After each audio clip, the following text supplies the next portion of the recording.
Sheriff cut her ropes at sundown. The note on her chest said Traitor's wife. The rope wasn't finished work. Whoever tied it had done it fast and angry, 2 half hitches on a wagon spoke. Her wrists lashed to the wheel with the kind of knot a man throws when he doesn't expect to need to come back and untie it. I came around the side of Beaumont's feed barn at a walk. My horse, a gray roan named Wick, stopped without me asking. Animals know trouble before men do. The woman's head was down, her hair loose and dark against her shoulders, and the sign they'd pinned through her dress with a 10-penny nail read Traitor's wife in letters about 2 inches tall, done in coal-black wagon paint. I sat there a moment. The sun was maybe 40 minutes above the ridge, nobody else on the street. The whole of Cutter's Pass had gone quiet the way towns go quiet when something's happened they'd rather not have seen. That particular silence has a texture to it, not the silence of an empty place, but of full places where everyone has decided to look at something else. I got down. Wick stood where I left him. He knew not to wander. Her head came up when she heard my boots on the gravel. She'd been crying. I could tell by the dried salt tracks on her face, but she wasn't crying then. Her eyes were dark brown, the color of creek water after a rain, and they went straight to my badge before they went to my face. I've been a lawman 22 years. I know what a person looks like when they're deciding whether the badge means safety or a second helping of trouble. "Sheriff," she said. Her voice was steady. I've seen men in worse shape than she was in, and they didn't hold their voice that steady. "Yes, ma'am," I said. I pulled my knife and cut the rope. I didn't make a speech about it. I didn't tell her everything was going to be fine because I didn't know that. I just cut it. She brought her wrists together in front of her and worked the feeling back into them, rubbing slow circles. The skin was raw and dark where the rope had been. I watched her without staring, the way you watch a thing you don't want to spook. "You know who did this," I said. "I have a fair idea." "Your name?" "Clara Voss." She looked at me straight. "My husband was Martin Voss." I knew the name. Most men in the territory knew it by then, or thought they did. Martin Voss had been a drover who took a contract with the Consolidated Land Company the previous spring, and somewhere between here and the Cheyenne River crossing, he'd signed a paper that rerouted the water rights for the upper Sallow Creek away from the homestead farmers who'd been there 20 years, and toward the company's new grazing leases. The homesteaders hadn't found out about it until their irrigation channels ran dry in late July, which was the worst possible time to find out.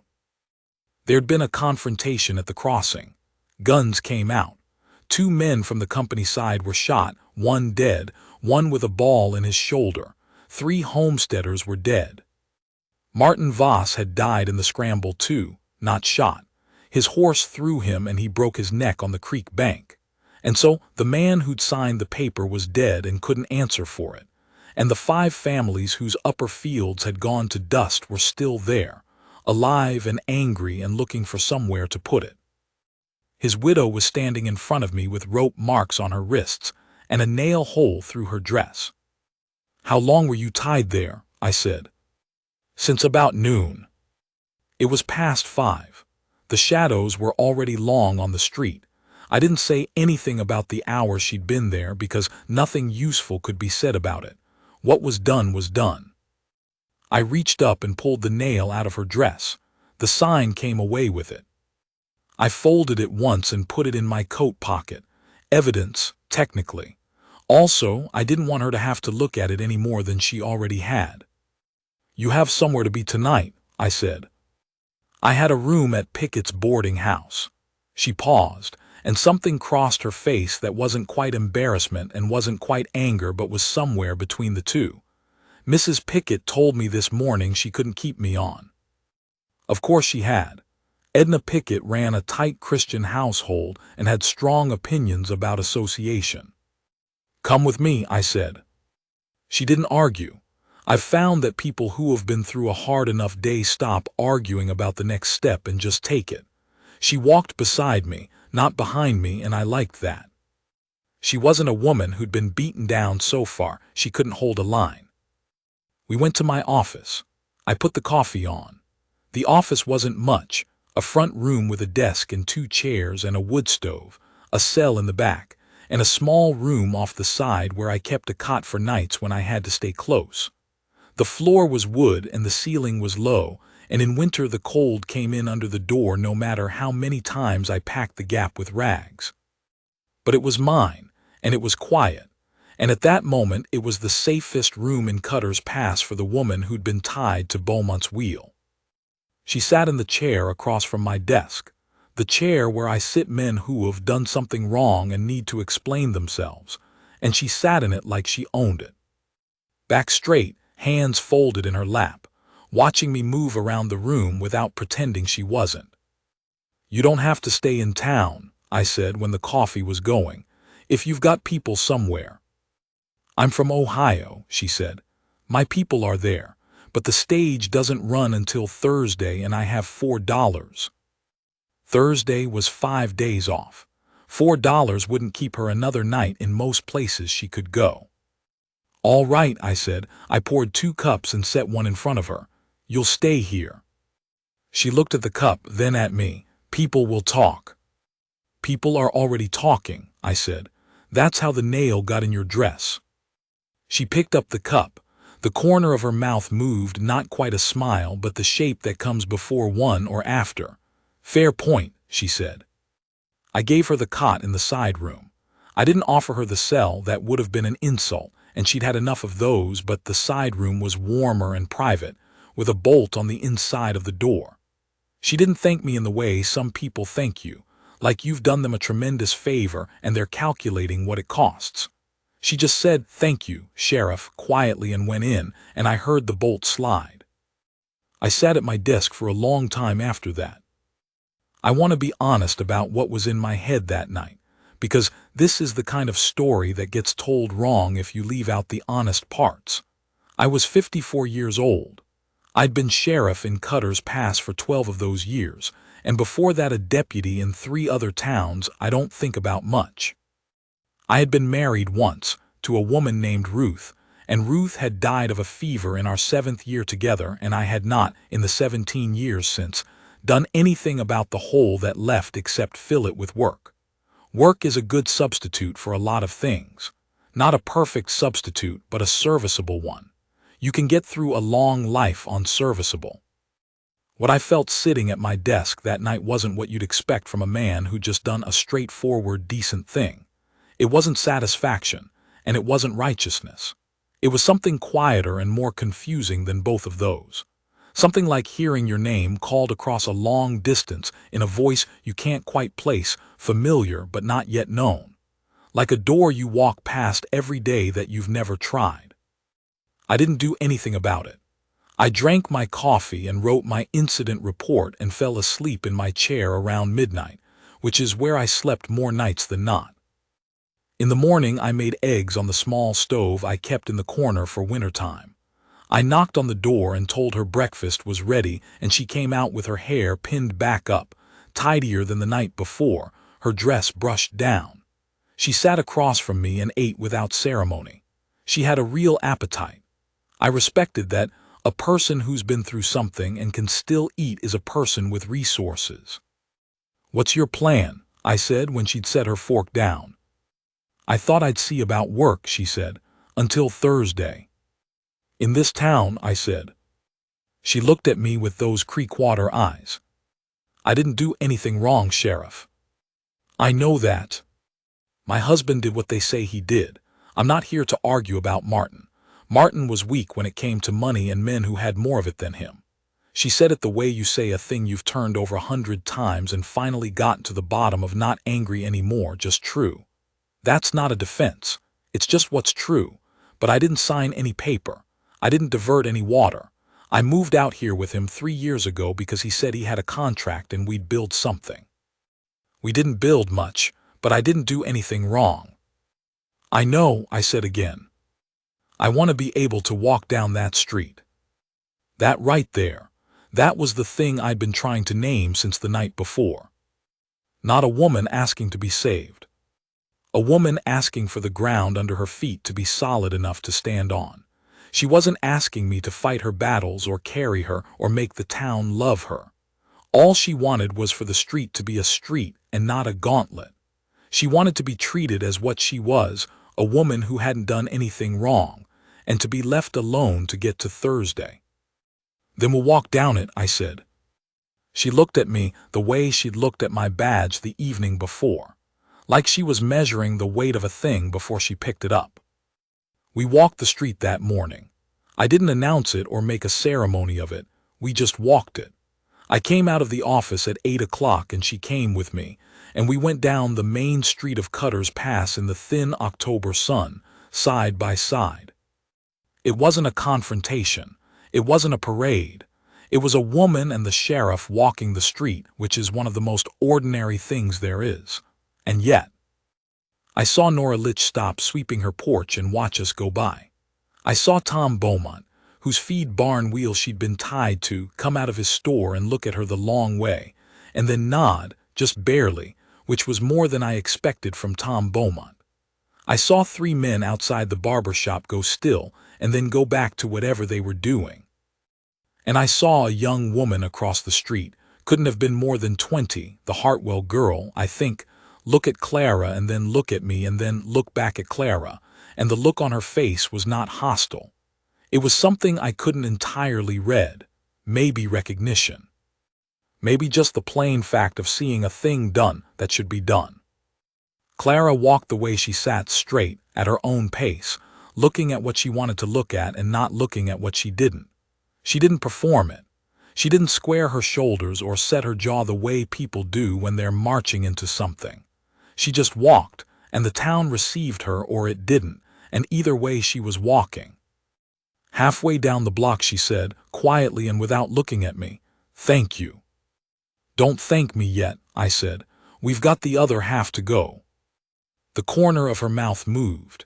We finished the block and turned and walked back the way we'd come, and nobody threw anything, and nobody said a word out loud that I heard, and by the time we got back to the office it was over. She sat down at my desk and went back to the records. I made coffee. That was the whole of it. Sometimes the thing you're afraid of turns out to be just a thing. "Why would you do that?" she said. "Because it's my town," I said, "and you haven't done anything wrong." I don't know if she believed me entirely. That was all right. I'm not a man who needs to be believed on the first day.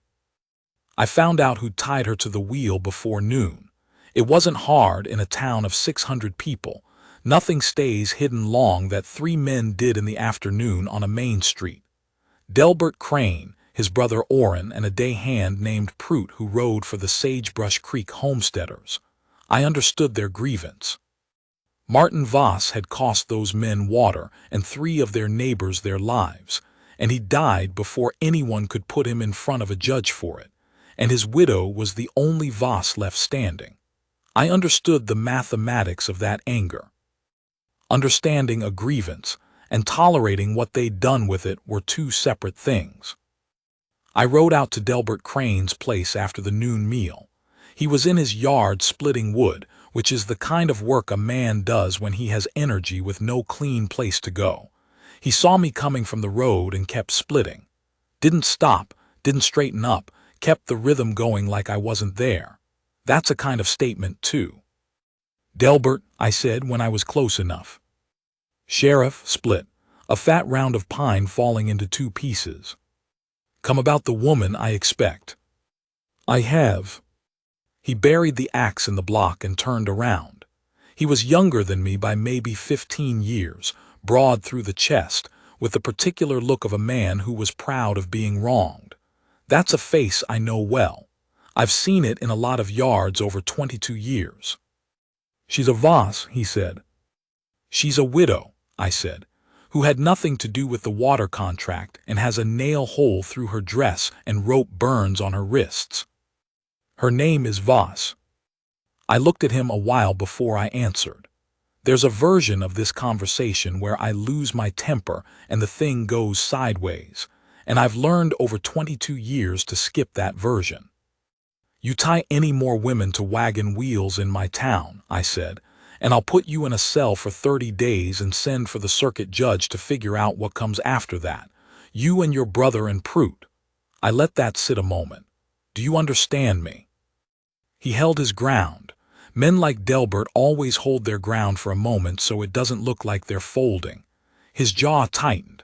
He looked at the split wood instead of at me. "She ought to leave," he said. "She's leaving Thursday," I said. "She'll leave unmolested, and you'll leave Orrin and Prout where they are. I'm not sending for the judge over a foolish afternoon, Delbert. Don't make me change my mind." I rode back to town without waiting for more from him. I didn't feel righteous about any of it.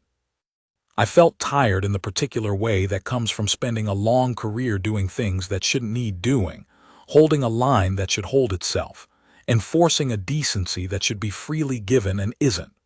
Most of the job is that.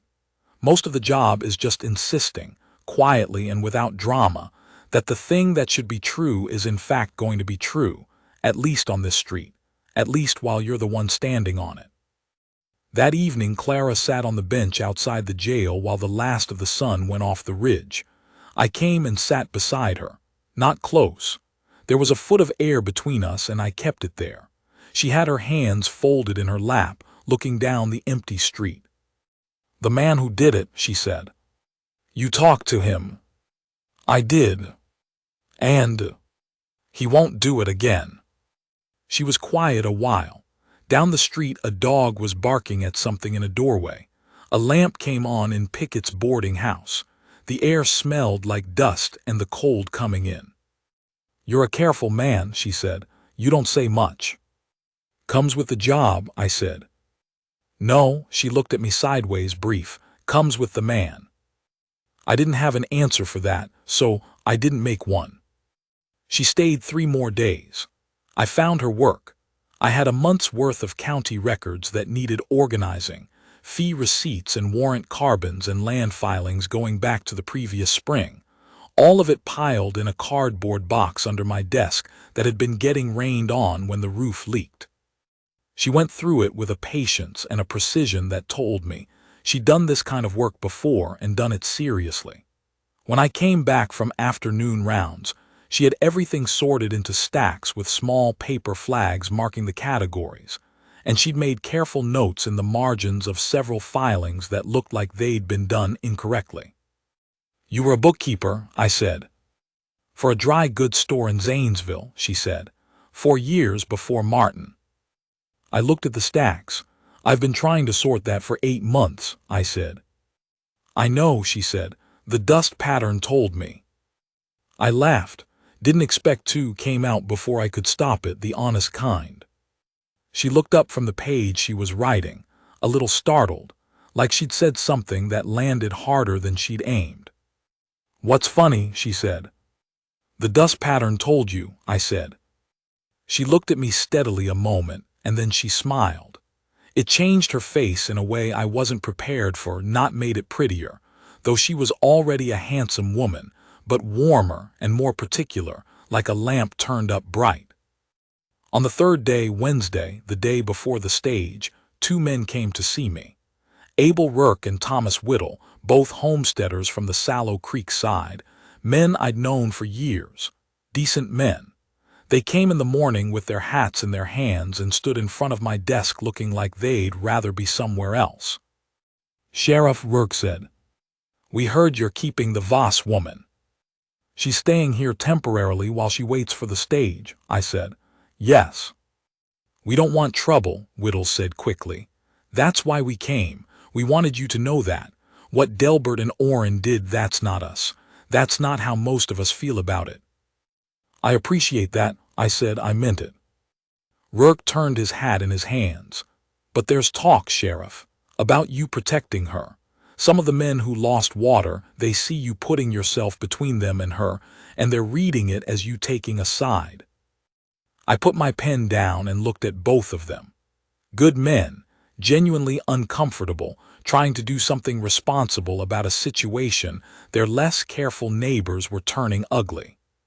"What it means," I said, "is that a woman who has done nothing wrong is going to leave this town on Thursday on the stage. What it means is that in the meantime she will not be harassed or threatened or tied to anything. What it means is that Martin Voss's sins are Martin Voss's sins, and the only thing she's guilty of is having married a man who turned out to be weaker than she thought. I picked up my pen. The water rights are a legal matter. They'll be settled in court in time. That's the right place for it. My job is the street, and on my street a woman who's done nothing wrong walks without trouble. If anyone has a problem with that, they can come see me. They looked at each other. Rourke nodded slowly. Fair enough, he said. They left. A moment later Clara came in from the side room. She'd heard all of it. The door was thin, and none of us had bothered to pretend otherwise. She stood in the doorway with her arms folded and her chin up. You didn't have to do that, she said. I know. Why do you keep doing things you don't have to do? I thought about it. Not a quick answer because it wasn't a quick question. Same reason you sat out on that bench last night instead of hiding inside, I said. Seemed like the right thing, so you do it. She looked at me for a long moment. Then she unfolded her arms and went back to the records without another word, which I took to mean she was satisfied or at least done arguing about it. That night, the last full night before the stage, I came in late from rounds and she was still at the desk with one lamp going, finishing the last of the warrant carbons. The stack was nearly done. The wind had come up outside and I could hear it working at the door. She looked up when I came in. Her eyes had the look they got near the end of a long day, still clear, but quieter. She went back to the page she was writing. Last one, she said. I hung my hat and coat, poured what was left of the coffee and sat in the chair she usually sat in, across from my own desk. Felt strange from that side, like looking at a familiar room from the wrong direction. Clara, I said. Oh, where will you go after Ohio? She finished the line she was writing before she answered. Careful woman. Did things in order? I don't know yet, she said. My sister's in Zanesville. I can stay with her a while, get back to work somewhere. She set the pen down and straightened the finished stack with both hands, the gesture of a person who does things completely, nothing left undone. There's always bookkeeping somewhere. There is, I said. She looked at me then, both hands flat on the stack of papers. The lamplight was between us and I could see the lines of her face clearly, the faint shadows under her eyes, the way she held her jaw when she was thinking. A particular face. One that had gotten particular to me over 4 days in a way I didn't know how to account for and wasn't going to try. You could write, she said, if you wanted to. To the address in Zanesville. I didn't answer right away. I'm not much of a letter writer, I said. I am, she said. The rain started just after that. Quiet at first on the roof, then harder. We sat there with the lamp burning between us and the rain coming down outside, and neither one of us said anything for a while. Some silences have nothing in them. Some silences are full of something you haven't named yet but can feel the weight of. I walked her to the stage the next morning. Her bag wasn't heavy. She didn't have much, traveling light the way a person does when everything they owned is attached to a life they've put behind them. The street was still wet from the rain. The air was clean and cold, the good kind of cold that comes after weather has moved through. Amos Pickett, of all people, was standing outside the stage depot when we got there. His wife had put Clara out on account of the name, but Amos was a different sort than his wife. Always had been, quietly, without making a production of it. He stepped forward when we came up. Mrs. Voss, he said. He held out a small envelope. My wife wanted me to give you this, what you'd paid ahead on the room. Clara took it without opening it. Thank you, Mr. Pickett, she said simply. He nodded and went back inside, and I filed that small thing away. A town is more complicated than its worst week. Always. The stage came on time. The driver loaded her bag up top, his breath showing in the cold. 3 other passengers climbed in, a drummer with a sample case, an older woman in black who looked like she'd been traveling since Tuesday, A boy of about 12 going somewhere alone the way kids sometimes did in those years. Clara turned to me on the step. She was wearing a gray coat with a dark collar, her hair pinned up under a plain hat. She looked like a woman who had come through something hard and was still standing, which was exactly what she was, and which was, I thought, about as good a thing as there was to look like. "Sheriff," she said. "Ma'am," I said. She held out her hand, I shook it, but she didn't let go right away. She looked at me with those creek-water eyes for a moment, and then she put her other hand over our joined hands, both of hers around the one of mine, and held it there. A plain thing, a deliberate thing. "You're a good man," she said. "I mean that directly, not as a polite thing to say." I didn't say anything back. What I would have said would have been wrong, one direction or the other. "Right," she said. Then she got on the stage. I stood there while the driver shook the reins and the horses leaned into the traces, and the stage moved off down the wet street. I stood there until it turned the corner past Beaumont's feed barn, the wagon wheel not visible from where I was, which was fine, and then I walked back to my office. The records were all filed. The desk was the cleanest it had been in a year, possibly two. The coffee was cold and the lamp was out. I sat down and looked out the window at the street, going about its morning business the way streets do after something has passed through them. I wrote her that evening, said I wasn't much of a letter writer, which was true, and so the letter wasn't long. 4 paragraphs. I said the town was quiet. I said her filing system had held up through the week. I said if she ever came back through the territory, which I didn't expect, and I said so plainly, because I don't dress things up, there was always work here if she needed it. I sealed it and rode to the postal office and sent it to her sister's address in Zanesville, Ohio, which I had written in the back of my warrant book the night before the stage. I don't know why I'd written it down then. Some part of me must have made a decision before the rest of me knew about it. I want to be honest about this part too. I didn't expect much to come of it. I had done what I did because it was right, and the fact that the woman was worth thinking about after, that was its own separate thing from the doing. I hadn't cut the rope for a return. Men who do the right thing for a return tend to cut a lot of ropes and end up empty. I'd known a few. Her letter back came 6 weeks later, longer than mine, which I'd expected. She was clearly the better writer. She said she'd gotten work at a dry goods establishment in Zanesville, that her sister's house was crowded but manageable, that Ohio was green in a way she'd half forgotten after 3 years of dust. She asked about Wick. She asked whether the Sallow Creek water matter had moved at all in the courts. And then toward the end she said this: "I've known men who did right in a big moment and were useless in all the small ones after. You were right all the way through to the end, the bench in the evening, the walk down the street, what you said to Rourke and Whittle. I heard all of it. I don't know many men like that." I read it 3 times. Then I put it in the drawer of my desk, where I kept things I didn't want to lose. We wrote for 4 months. Every 2 weeks, roughly, sometimes faster if something had happened worth telling. I got better at it. She had a way of asking questions that made me think about things I hadn't had occasion to think about in years. Why I'd stayed in Cutter's Pass as long as I had, whether I'd built what I set out to build, what I thought about on the long morning rides in winter when the country was white and empty. Nobody had asked me things like that in a long time, long enough that I'd stopped expecting anyone to. I'd gotten used to being the man other people came to with their problems, the man who held things steady, and somewhere along the way I'd forgotten that a man with no one asking after his interior life will gradually stop having one worth asking after. She asked after mine. That's the plainest way to say it. She was curious about me as a person, not as a function, and I hadn't had that in 17 years.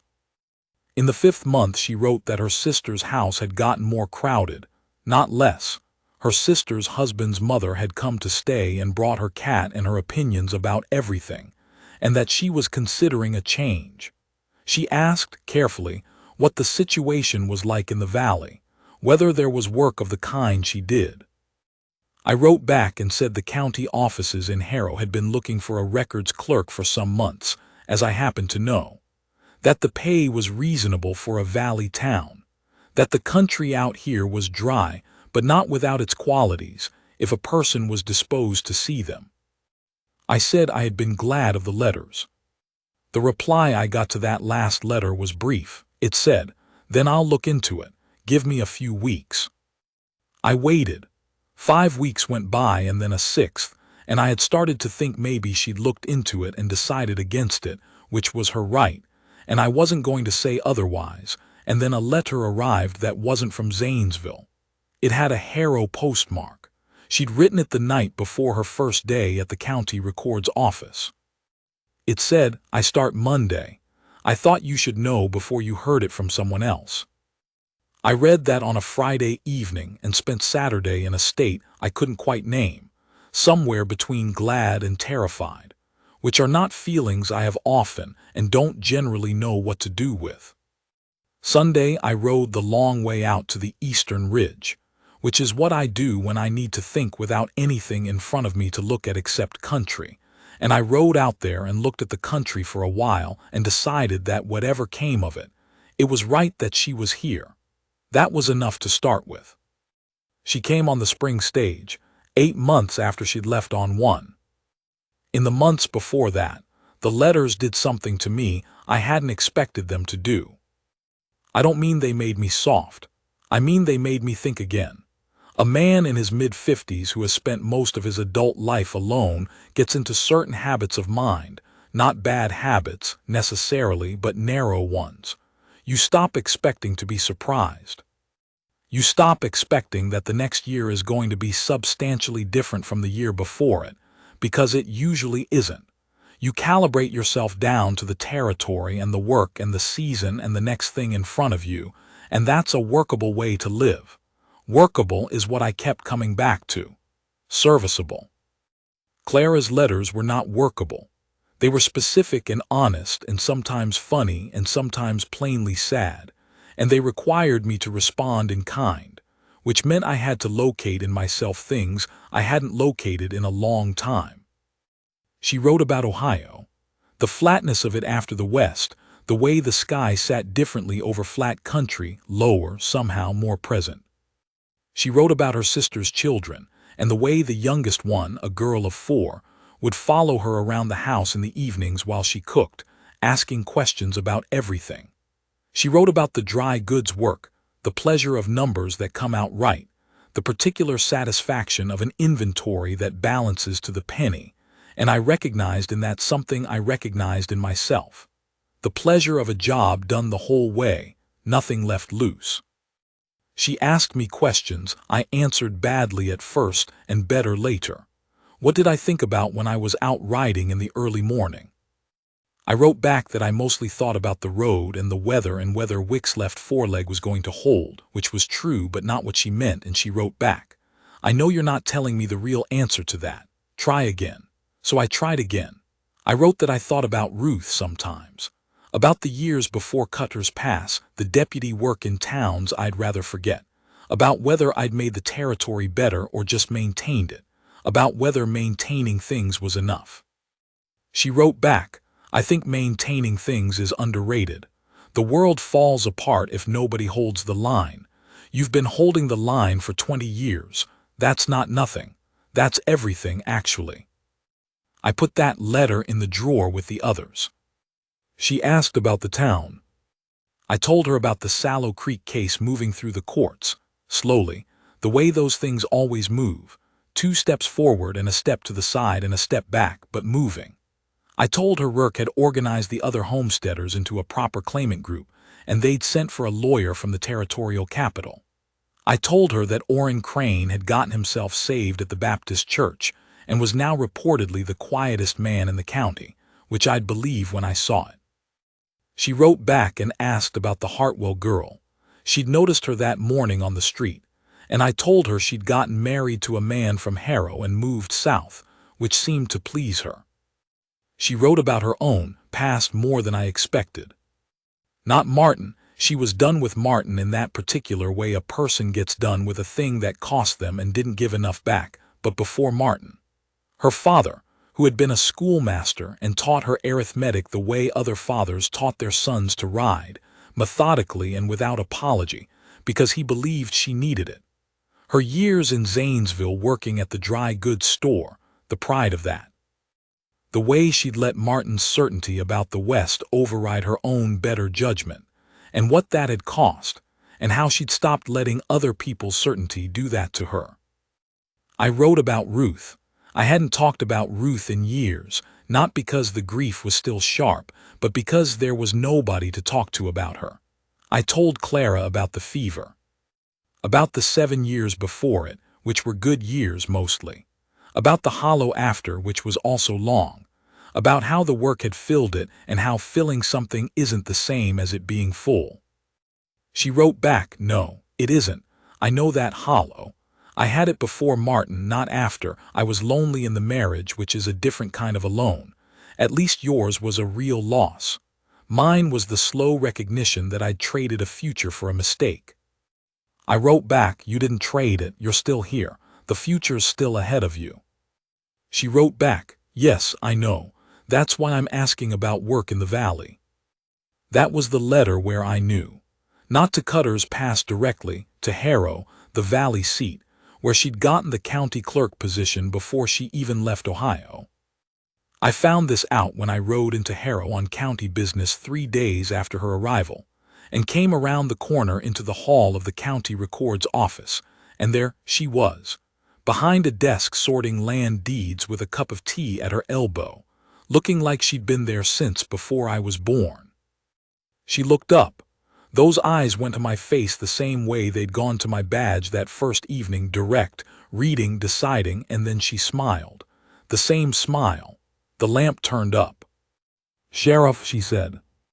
"Ma'am," I said. There were 2 other clerks in the room, doing a poor job of pretending not to watch. I stood there for a moment like a man who's walked into a room and can't remember what he came for. "Were you looking for something?" she said. There was something in her voice she was keeping still, the way you keep a small thing still so it doesn't spill. "Yes," I said, "I expect I was." We had supper at the hotel in Harrow that evening. We sat across a narrow table in a room that smelled like wood smoke and boiled potatoes and talked for 2 hours, and some of what we said was about nothing much and a larger portion was about everything. She had opinions about land law that were sharper than most lawyers I'd met, and she said so without apology, and I told her she was probably right on most counts.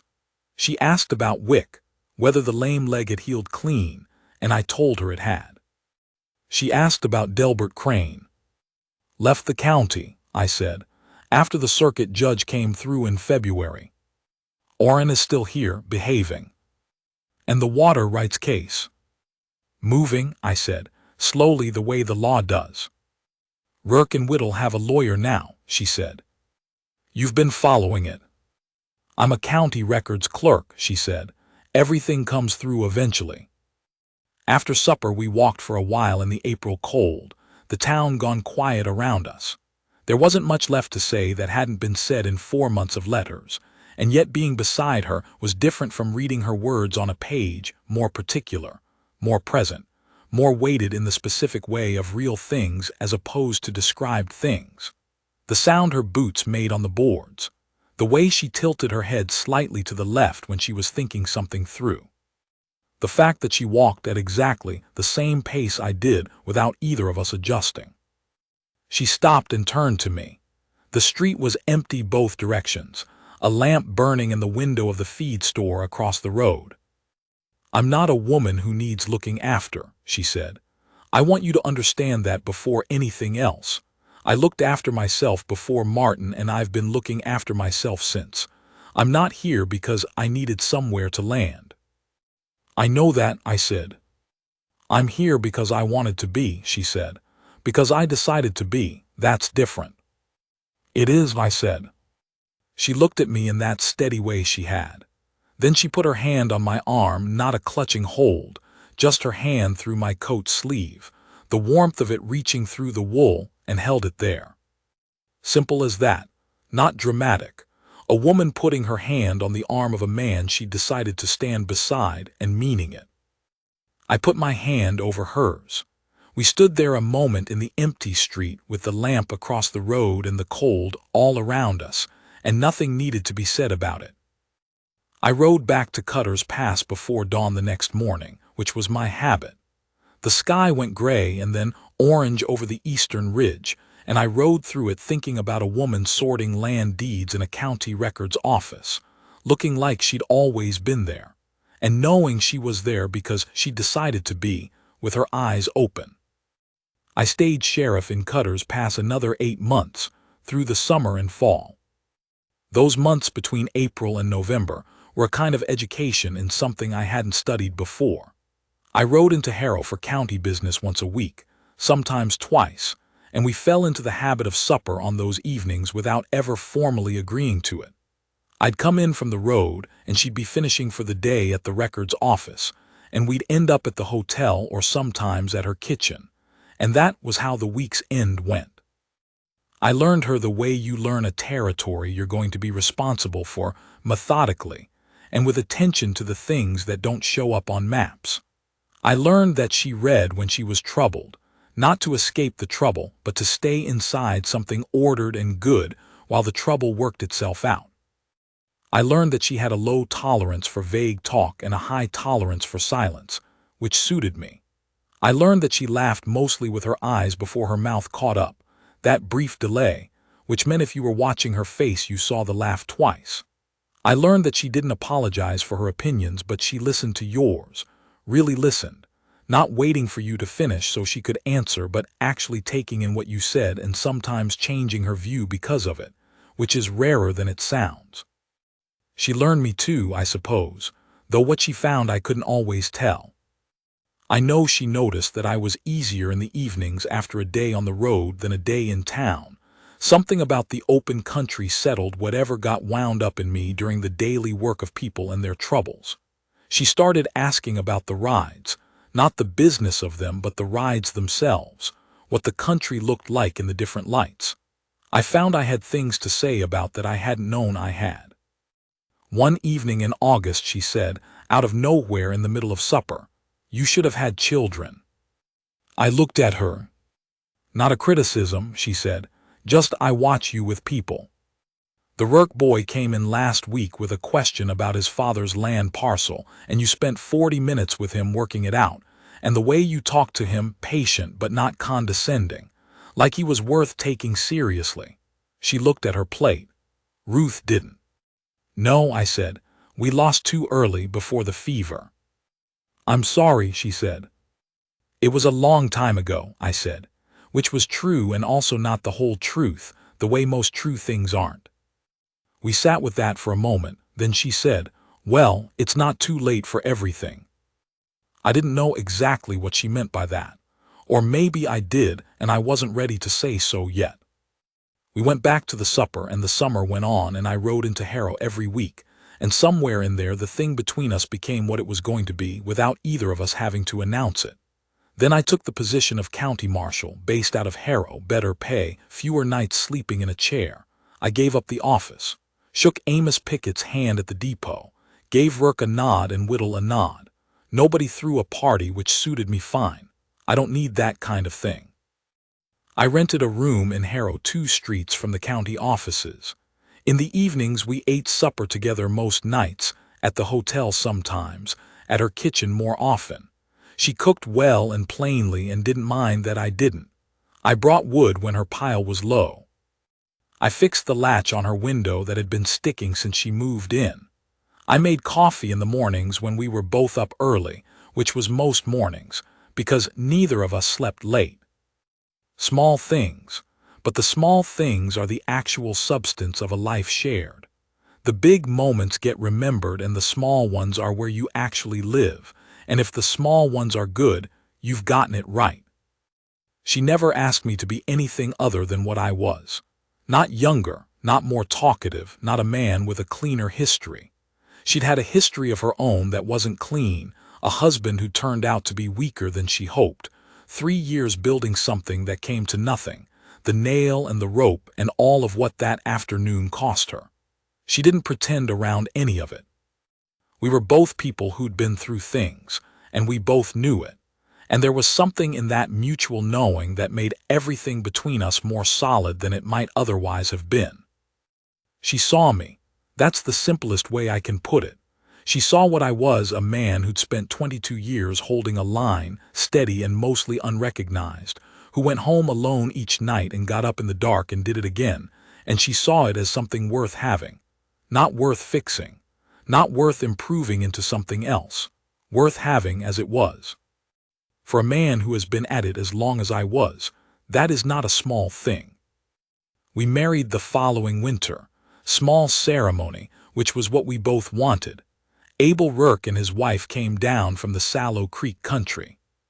Rourke had a voice that could carry a hymn across a valley, and he used it, and that was the music. The county judge, a man named Alderman who had been on the circuit 40 years, and had the resigned dignity of a man who'd seen everything twice and was still willing to see it again, read the words, and we said ours, and that was that. I remember standing beside her in the cold light of the records office. Her office, technically, which made us both smile in the middle of the reading, the judge pausing briefly while we collected ourselves, with her hand in mine and the words being read, and the thought that came to me wasn't a large thought. It was this: I cut a rope at sundown because it was the right thing to do, and the rest unfolded because she decided it should. She'd done the choosing. I just held my ground and kept the door open. That's the only version of this worth telling. She's across from me as I write this, at the desk that faces the window. It's late winter. The snow has been coming in off the mountain for 2 days and shows no sign of stopping. She has the lamp pulled close, and she's working on the water rights appeal. Rourke and the Sallow Creek homesteaders got a lawyer out of the territorial capital, finally, and the case is in circuit court, and she's been helping them organize their records on evenings and Saturdays, because she knows the filing system better than anyone alive, and because it's the right thing, and that's sufficient reason. I think about the night before the wedding sometimes. I couldn't sleep, not from nerves exactly, but from the particular wakefulness that comes when something important is about to happen, and you want to be present for it, and your body won't let you rest until it arrives. I lay in my room in Harrow and looked at the ceiling and thought about the length of things. 22 years as a lawman, 17 years alone, the 7 good years with Ruth and the 17 without, and the 8 months of letters and the months in Harrow. The way a life is made of different lengths of things, and you can't know while you're in one of them how long it will run. I thought about the morning at Beaumont's barn, the rope, the nail, the sign in coal-black paint. I thought about how I'd sat on Wick for a moment before getting down and what I'd felt in that moment, and whether I'd have named it anything useful if someone had asked. I think I would have said, "This is wrong and I'm going to fix it," which is a simple enough thought. Most of the right things come from simple enough thoughts. I didn't know then what I was fixing it toward. I just knew what I was fixing it away from. In the morning, I put on my good coat and walked to the records office, which was where we'd agreed to meet the judge, and she was already there when I got there, standing in the doorway in a dark green dress I hadn't seen before, her hair up, her hands folded in front of her, looking like a woman who had made a decision and was at ease with it, which she was. That was one of the things about her. She made decisions slowly and carefully, and then she was done making them. No second guessing, no revisiting. She decided, and that was that. She looked at me when I came up the walk, and something went through her face that wasn't quite a smile, softer than that, more private, like something she was keeping for herself. "Sheriff," she said. "Not for much longer," I said. I'd already given notice on the marshal position too. We were going to run the small ranch she'd found south of Harrow, the one with the good water and the bad fences, which I was looking forward to fixing. I'd held a line long enough. It was time to build something. She put her hand in mine, and we went inside. In a minute she'll look up and see me writing, and ask who I'm writing to. I'll tell her I'm writing it down, that someone should. She'll make that small sound that isn't quite a laugh, a breath mostly, with something in it, and say something like, "Make sure you get it right." Then she'll go back to her papers. And the snow will come in off the mountain, and the lamp will burn low the way it does this time of night, and I'll sit here at 56 years old with a good woman across from me.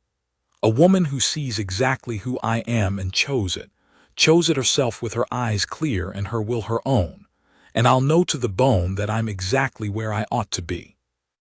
I cut her ropes at sundown because it was right. What she did with her own life after that was hers to decide. She decided to bring it here, beside mine. That's the whole of it, that's every word of it.